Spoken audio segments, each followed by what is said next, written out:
સુરતમાં કચરાનું જ યોગ્ય નિકાલ ન થતો હોવાના આક્ષેપ સાથે ખજોદ ખાતે કચરાના થેલા ઢગલાના ફોટાનો પિરામિડ બનાવી વિપક્ષ દ્વારા મેયરને આપવામાં પ્રયાસ કર્યો હતો. તથા વિપક્ષ દ્વારા મેયર પર ફોટો સેશન અને એવોર્ડ લેવામાં જ રસ ધરાવતા હોવાનો આક્ષેપ કરવામાં આવ્યો છે. સુરતમાં કચરાના નિકાલનું યોગ્ય નિરાકરણ ન આવી રહ્યું હોય જેને લઈને વિપક્ષ આમ આદમી પાર્ટી દ્વારા અનોખો વિરોધ કરાયો હતો. શુક્રવારે સુરત મનપા પાલિકાની મુખ્ય કચેરી આમ આદમી પાર્ટીના નેતા સહિતના કોર્પોરેટરોએ ખજોદ ખાતેના ડિસ્પોઝલ પ્લાન્ટના કચરાના ડુંગરોના ફોટા સાથે એક ખાસ પિરામિડ એવોર્ડ તૈયાર કર્યો હતો.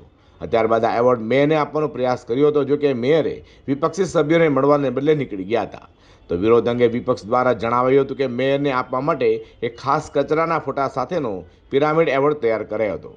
મેયર માત્ર ફોટો સેશન અને એવોર્ડ લેવામાં જ રસ ધરાવે છે, પરંતુ શહેરની ગંભીર સમસ્યાઓ પ્રત્યે બેદરકાર છે.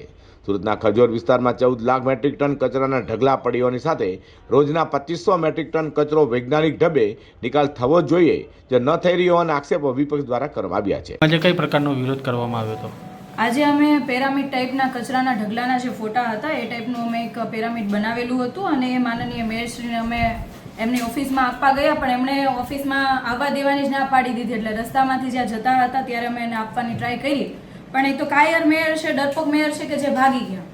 પિરામિડનું જે કહેવાય ને એવોર્ડ ટાઈપનું જે દેવાનું હતું એમણે લીધું જ નહીં. એમને આમ તો જ્યારથી મેયર બન્યા છે ત્યારથી આજ દિન સુધી હંમેશા ફોટો સેશનમાં ખૂબ રસ રહ્યો છે અને એવોર્ડ લેવા માટેનો ખૂબ રસ રહ્યો છે. પરંતુ એવોર્ડની સાથે સાથે જે ખોટી રીતના લોકોને મૂર્ખ બનાવીને, સંસ્થાઓને મૂર્ખ બનાવીને, સરકારને મૂર્ખ બનાવીને જે એવોર્ડ લેવાની વાત છે એ બાબતે અમે આજે વિરોધ નોંધાવ્યો છે કે જે ખજોદ ખાતે કચરાના મોટા મોટા ઢગલાઓ થયા છે. હાલની જો પરિસ્થિતિ જોવા જઈએ તો 14 લાખ મેટ્રિક ટનનો અત્યારે ત્યાં કચરાના ઢગલા પડેલા છે.